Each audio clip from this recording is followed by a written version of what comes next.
One of the most iconic figures in video games, Lara Croft is back in action with the reboot/prequel Tomb Raider. Does this origin story do enough to kickstart this somewhat stagnant franchise?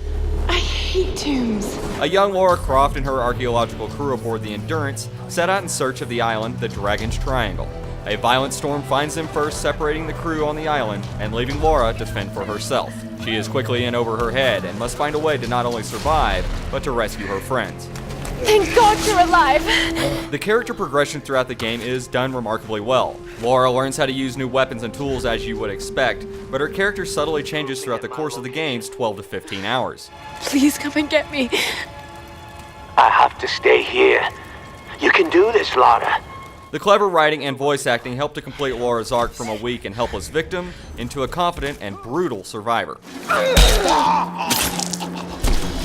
For her survival, Lara relies on some impressive weapons and skills. A shotgun, handgun, and rifle are found along the way, and are upgradable with more powerful attacks and abilities.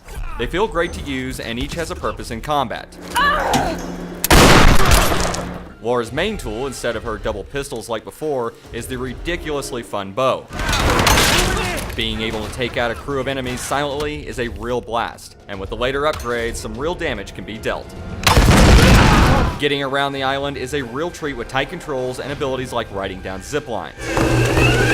Along with the intense action sequences that will have Lara falling down a mountainside or running away from a crashed plane, the game slows down long enough for players to catch their breath with some clever, if somewhat easy puzzles. There is a multiplayer option with traditional modes like Team Deathmatch, but with so much to find and explore on the single player side, it really doesn't seem that necessary of an option. But there is some fun to be had for those begging for multiplayer.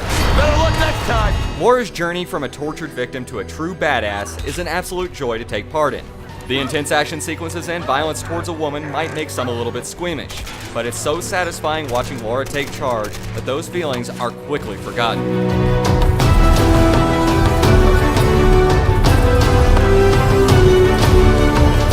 Easily the best in the series, and right up there with Uncharted and Nathan Drake, Tomb Raider is a brilliant step in the right direction for this long-running series.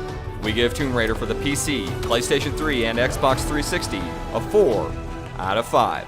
I'm Cody Crouch. Game on!